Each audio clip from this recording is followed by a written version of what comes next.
Coach Greg, in today's video, we're going over a doctor's steroid cycle for Sam Sulik. And so, Dr. Adam here responding to Coach Greg harder than last time, but before we do, make sure you buy my Catabolic Cookbook because you're guaranteed to lose weight. With the amount of artificial sweeteners in there, you'll be shitting your brains out. So let's see what Coach Greg had to say. There's a term known as polypharmacy. Polypharmacy increases the risk of adverse reactions to medications. The more drugs, the higher the risk of drug interactions. Research has shown that patients taking 5 to 9 medications have a 50% chance of an adverse drug interaction, increasing to 100% when they're taking 20 or more medications. Okay, let's remember something that Greg said. So remember, I am not a doctor. And because of that, Coach Greg is not aware of some of the nuances of medicine. Polypharmacy sometimes is not only warranted, but encouraged. This paper in Drug Safety, published in 2015, titled Appropriate Polypharmacy and Medicine Safety, When Many is Not Too Many, touched on this perfectly. Quoting a report in the King's Fund, they use the term appropriate polypharmacy. As the name applies, sometimes polypharmacy is not only appropriate, but actually good for the patient. The King's Fund describes appropriate polypharmacy as prescribing for an individual for complex conditions or for multiple conditions and circumstances where medicine's use has been optimized and the medicines are prescribed according to best evidence. The overall intent for the combination of medicines prescribed should be to maintain good quality of life, improve longevity, and minimize harm from drugs. And they differentiate this from problematic polypharmacy, where a provider prescribes multiple drugs that interact with each other or, for example, use similar enzymatic pathways. None of the medications that I recommended fall into this category. In fact, ezetimibe is basically seen as an adjunct medication. It's almost never prescribed by itself. It's usually prescribed in addition to a statin, like rosuvastatin, like I suggested. And I also recommended adding telmisartan. I'm gonna get to that, and I'm gonna fuck Greg up on the science when it comes to that. But let's look at what happens when you combine things like rosuvastatin and telmisartan. This 2020 paper titled Telmisartan and Rosuvastatin Synergistically Ameliorate Dementia and Cognitive Impairment in Older Hypertensive Patients. They found that a combination of telmisartan and rosuvastatin might be an effective prevention and/or treatment strategy for cognitive impairment and dementia, especially in hypertensive patients with the ApoE4 allele. I should also add that this drug commonly comes compounded together, meaning you can buy them together in one pill. Now, would we do that if there were all these detrimental effects that Greg says?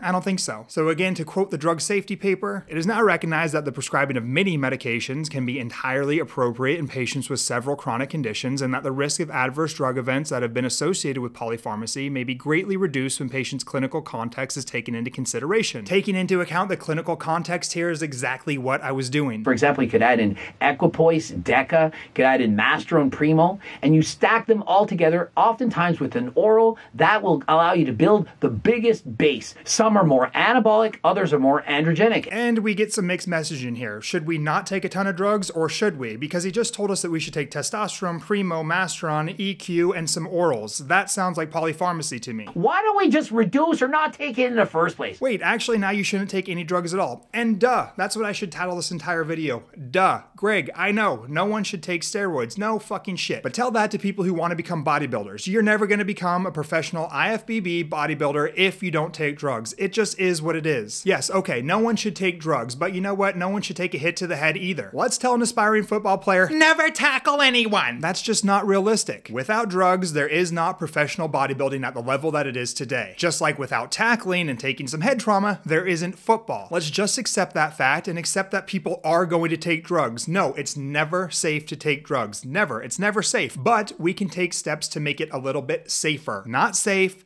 safer. Taking other medications while being on steroids, like lipid-lowering agents and blood pressure medication, is the exact same thing as wearing a helmet in football. Can you still get your dome rung and have some brain damage? Abso-fucking-lutely. But the risk is going to be way less than if you took off helmets and just started smashing each other skull to skull. Taking ARBs to counteract the effect of something else, which we just went over as polypharmacy. Oh, let's just blast everything under the sun and take an ARB. It's perfect. No problem. Are you kidding me? And so sure, it perhaps lowers your blood pressure. That's great. But what about your red blood cell count? What about that? Is it not going to be too high? Well, Greg, you know, I thought about this. I'm not quite as stupid as you think. So the reason I picked telmisartan is because it's known to lower red blood cell count. The mechanistic basis for antihypertensive medication-related changes in hemoglobin concentration include hemodilution, hemolytic anemia, and suppression of red blood cell count production, as this occurs most commonly with angiotensin-converting enzyme inhibitors and angiotensin receptor blockers like telmisartan. Anabolics promote the production of red blood cells. ARBs suppress that production production. Ding, ding, ding. That's why the fuck I chose that one. And so do you really think taking an ARB to lower your blood pressure is the solution to everything? A solution to everything? No, never said so, but if your blood pressure is elevated due to steroids, then yep. Even though I don't have high blood pressure and I'm not on PEDs, I still take telmisartan daily for its longevity benefits and those performance enhancing abilities that it possesses. Well, if he's actually getting this much benefit from a drug that's given to old people, there's probably something already wrong with him. Perhaps he doesn't want to admit it. Do you really think a healthy young individual would need something like this? Well, nothing's wrong. I just want to live a little longer. Because as I mentioned, with telmisartan, there's a ton of benefits outside of just lowering blood pressure. This drug is commonly used by many in the longevity community to help prolong life. Via its actions on PPAR gamma, it's been shown to improve insulin sensitivity, reduce body fat, improve endurance, improve endothelial lining, improve kidney function, improve brain function, and reduce left ventricular hypertrophy. There's not a person on this planet who couldn't benefit from all of those things. Am I telling everybody to run out and get telmisartan? Absolutely not. I'm just saying that's what I've chosen to do because given my research, it seems like something that can help to prolong my life. And just like you said, Greg, I don't plan to die sooner than last time. That's literally probably the best fucking quote I've ever seen. That shit cracked me up when I first saw it. And so in hearing this, I'm thinking, telmisartan, oh my goodness, where do I get it? This is the holy grail. I need this. It almost sounded as good as GO2 Max. But of course it's not. Do you really think you just take telmisartan and ARB and wow, I can blast everything? You absolutely cannot. If you start relying on medication rather than a healthy diet and exercise, well, it's going to be a downhill spiral from there. Again, yes, Greg, I 100% agree with you. Everybody should prioritize lifestyle and diet before they ever consider any medication or supplements. But you guys, did you notice something? Greg actually prioritized the use of GO2 Max before he ever talked about diet or lifestyle. So he's telling you go and take supplements, not medications. Take supplements first before you ever start worrying about your diet or your lifestyle. Well, what's the difference between a supplement and a medication? Well, one of them is backed by years of clinical trials that demonstrated their safety in human use, and then highly regulated to ensure both purity and the correct dose. The other is often backed by little, if any, research and has very little regulation on the purity or the dose. Other than that, there's truly no difference. There's plenty of medications that are made from natural products like plants, and there's supplements that are made 100% synthetically and with chemicals. So Greg is telling you that instead of using telmisartan with all the benefits that I told you about, which is, let's see how much it is right now, on Walmart, GoodRx,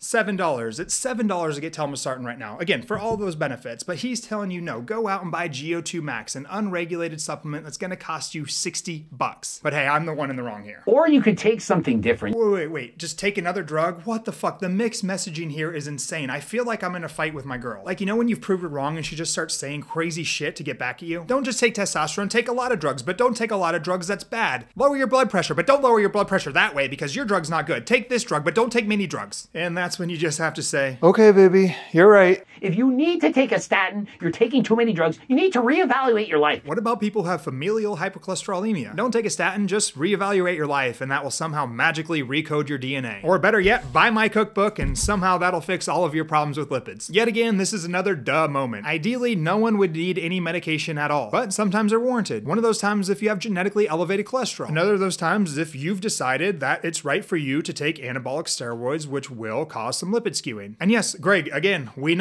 all know no one should take drugs. I 100% agree with you. That's why I'm so scrawny, and that's why this guy said,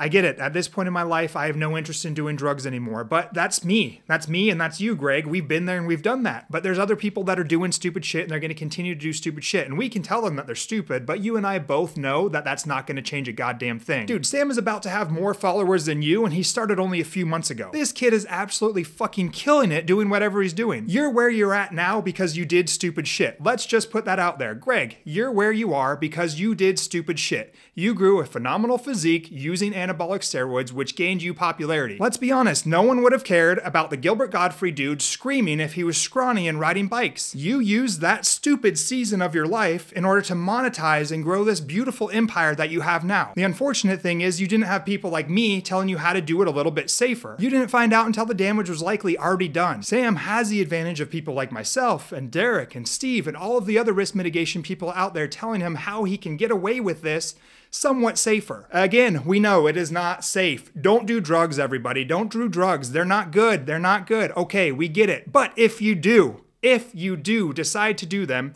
which you likely will, these are the ways you could do them a little bit safer. That was the whole intent of the video. I never said, nor did I imply, that anyone can take drugs if they just use these medications will somehow be safe. Your risk for ASCVD, CKD, dementia, Alzheimer's, left ventricular hypertrophy, liver cirrhosis is higher even with the addition of all of these things than if you just stayed completely natural. Yes. But if you decide to accept this risk and move forward with the use of anabolic androgenic steroids, then perhaps consider using some of these other agents so that you can somewhat mitigate some of the risks that come along with them. At the end of the day, I 100% completely agree with Greg, and this was kind of all just in jest and trying to somehow defend my position against what he was saying, because I do think he was saying that I was telling everybody that they can go ahead and get on steroids and there'll never be a risk if you use these things. And come on, we all know that's not the truth. But I feel like I have a pretty good friendship with Greg because, you know, these days friendships are basically sending DMs to each other and never actually knowing each other in life and never really knowing each other on anything other than a superficial level. But, you know, we're friends. I have immense respect for Greg and everything that he's done. He's literally built an empire out of all of this space, and I think it's fucking awesome. He's a badass. He grinds harder than anyone in the industry. I don't know anyone who's consistently put out the amount of videos that he does after hitting 1 million subscribers.